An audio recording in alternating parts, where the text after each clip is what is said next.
They haven't won on the road since beating Moana in round 1 in 2023. It's incredible. 20 losses on the road. Yeah. And Lord. there haven't been too many close losses. Most of them have been, absolute hidings. Coincidentally, his form has plateaued this year as well. So these guys know that they've got a big contract waiting for them, win, lose or draw at the end of the year. And that's not helping either. Stuart Lancaster, look out for that name because he could be in the mix. Maybe not as head coach, but certainly as the backs coach, assistant coach. DSPN, the Devlin Sports Podcast Network. Super Rugby, and we're talking especially the Drua because our main man, Glen Clarkie, is with us. He resides on the Gold Coast and he flies into Fiji. And you hear his dulcet tones calling those games every other weekend. It's a warm welcome back to the show, mate. Great to have you aboard. Nice to be here, mate. Thanks for giving us some time on your top rating show. Look, the last time we spoke, Drua were flying high. That was last year, of course, winning all the home games and everything else. It's just been such a tough season, hasn't it? Starting off with those 3 losses, which were all close losses, couldn't get over the line. And it feels like all year it's been like that for this team. Yeah, the pressure has been building. I mean, if you talk about those 3 close losses, Brumbies in week 1, then it was the Hurricanes and the Waratahs. They were in front with about 5 minutes to go and they couldn't close it out, just made some stupid errors. And one bad thing led to another. Now all of a sudden it's rising, that pressure cooker, and some of the big name players are just not performing like they used to. Last week we saw glimpses of some form from some of the names that I'm referring to: Celestino, Bravo Town Munda. Marcy's been carrying an injury all year. Hopefully he's going to shake it off before too soon. But he scored try after try last year, and they're trying to do too much because the pressure is on the names, the big names, to try and get things back on track. And it's a bit like the first year. Everyone's trying to win the game on their own. It took a couple of seasons for Mick Byrne and his assistants, like Glen Jackson, who's now the head coach, to try and get them to play with a bit of structure when required. But now all of a sudden that's gone out the door, and worrying times really, because the fans are now saying, hang on, what's going on? You're losing games at home. Yeah. Look, and it doesn't get any easier away the Highlanders this weekend. The weirdest thing about it is that the one win they've had is against the team that's only lost once as well. And so, the potential's obviously still there. Yeah, the win over the Chiefs was amazing, and everyone thought, well, that's really going to kick-start their season. They had a 2-week trip to Australia, and things just went astray there. They were in the game against the Brumbies. It was 0-0 after 20 minutes, and then one mistake, and all of a sudden you can see the shoulders drop, and the Brumbies went on to win by 15 or so. Next week, they got hammered by the Western Force, and they tried something different. They put them into a nice hotel in the West for a week by the beach, trying to make them feel at home. But I think they were on holiday because they just didn't turn up. And then they came out, they were supposed to come out all fired up against the Crusaders, who they'd beaten twice in Lautoka in recent years. But they were slow out of the blocks, and while they made a bit of a comeback in the second half, it was never really on, and it was really good tactics by the Crusaders. So where does it leave? Because we had Jacko on the program a few weeks back, and I certainly hope that he's safe there. That that they give him more than a year. Is there any talk around that because if the season ends in a disaster and they end up with the wooden spoon, there's always the knives come out, as they always do. Yeah, well, obviously, no coach likes to be losing. What are they, 1 from 7 at the moment? But the players have got to stand up and take a lot of the blame. We saw at the start of the year that they were a well-drilled team. So at this stage, yes, the honeymoon's over for Glen Jackson, no doubt about that. But the players have to take ownership. They've just been making some uncharacteristic mistakes. Well, mistakes that we saw in the first year or so, but we didn't see last year, especially at home. So, like Tex, the co-captain, Tavita the Canaveri, last year we were saying he's probably maybe the best hooker in the competition. I just think he's burnt out a little bit because these guys started from scratch. They weren't professional. They had to learn professionalism, and they make the Flying Fijians. So, they play Super Rugby. They go away and play with the Flying Fijians. They come back and they straight into pre-season, straight into Super Rugby again. They haven't done that before. And you'll notice that Ikanaveri's not in the team this week. And last week was just unlike him, the carries were so loose. He dropped about 4 or 5 balls in the tackle. So he needs a break. And a couple of them have been given a break this week. Frank Lamani's been playing with a crook shoulder all year, but they need him. But as you know, if you're not fit in this competition, you're going to be found out.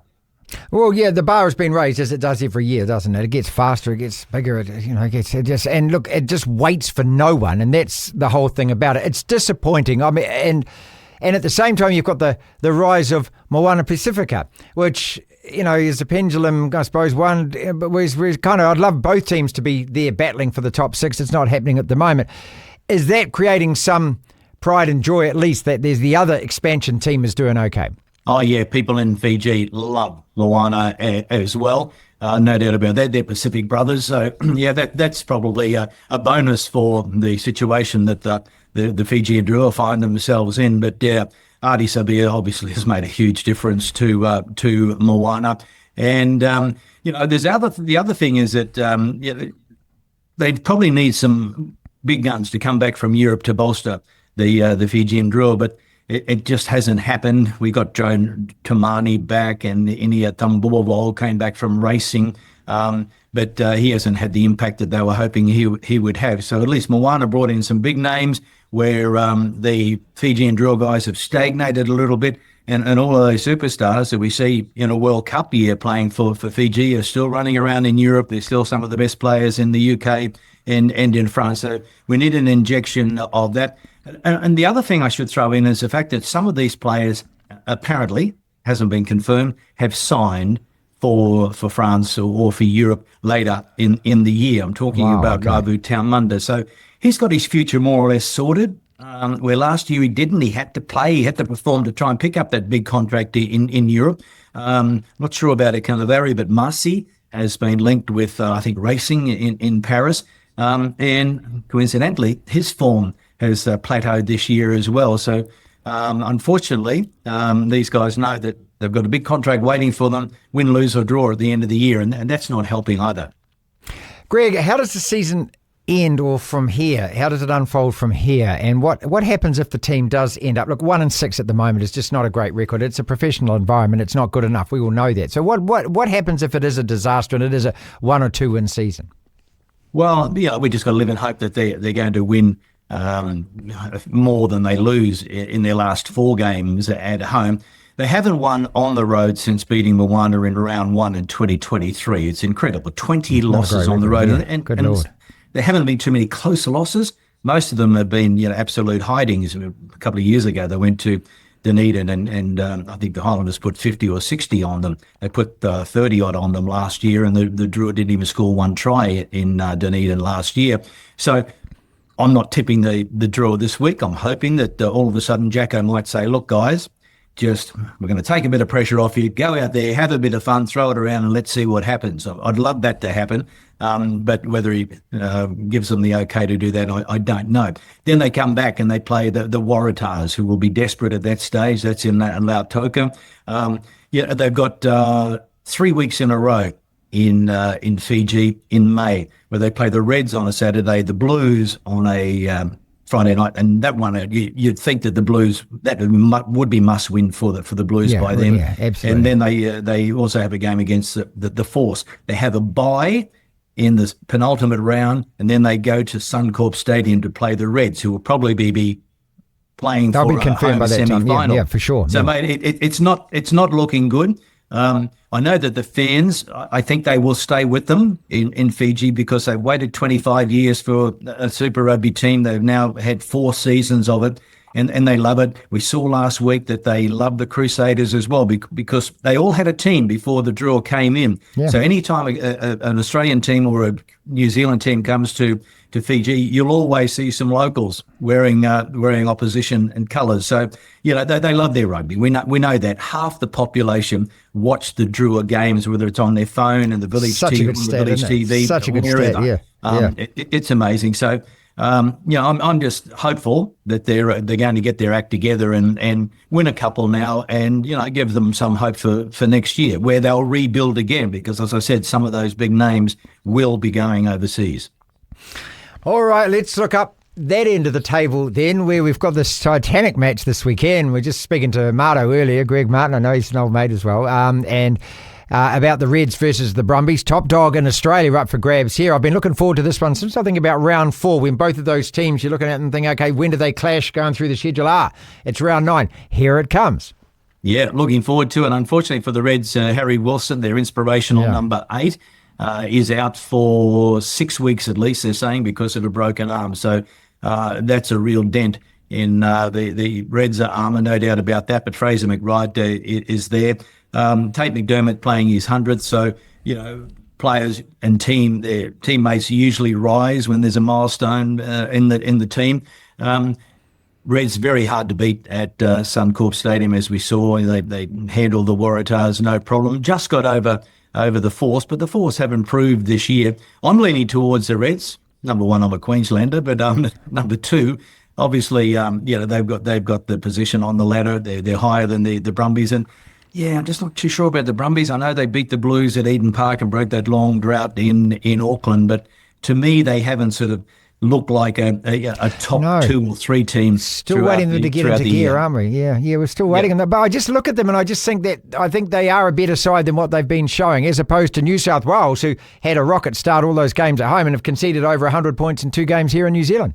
That's right, and they're unbeaten at home, so they're living on that record at the moment, and it's going to be interesting to see what happens against the Chiefs, because we just know that the Chiefs are consistent. They're still my tip to win the competition, especially if they get that home semi-final and that home final. But to me, they're the most consistent throughout the competition so far. So a big one for the Waratahs, and I'm leaning towards the Chiefs in that one. Unfortunately for Australian rugby, because as we all say in Australia, Australian rugby is stronger when the Waratahs are stronger, because that's our biggest base, of course, supporter base and talent base. But we'll see what happens. All right, finally, call what they're calling the Super City rivalry. It used to be the Battle of the Bridge, North Harbour and Auckland, but the Battle of the Bridge right now on Saturday afternoon is the Blues, who are desperate for a win against an MP side, knowing that if they can come over that side and win that one, well, they are a genuine top 6. Look out. Oh, yeah, they're just outside the top 6 at the moment. Moana, I'd like to see them get off to a better start, obviously. Those second half performances have been absolutely fantastic. But they're going to need to certainly get off to a better start against the Blues, who are desperate. And, the way to beat the Pacific Island teams, in particular the Drua, teams have worked them out now, because the Blues and the Hurricanes and the Crusaders have now won, and the Brumbies have now won in Fiji.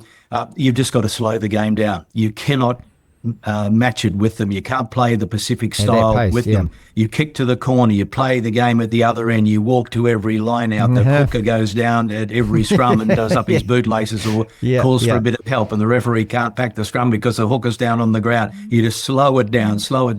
So the Blues are going to have to manage the game, and I'd imagine they've taken a leaf out of a few books in recent weeks to see what happens if you don't manage the game. So that's a big one. I'm going for the underdog, leaning towards the underdog, hoping for the underdog to win it, because I just think it's great for the competition when Moana and or Fiji are competitive. Agree.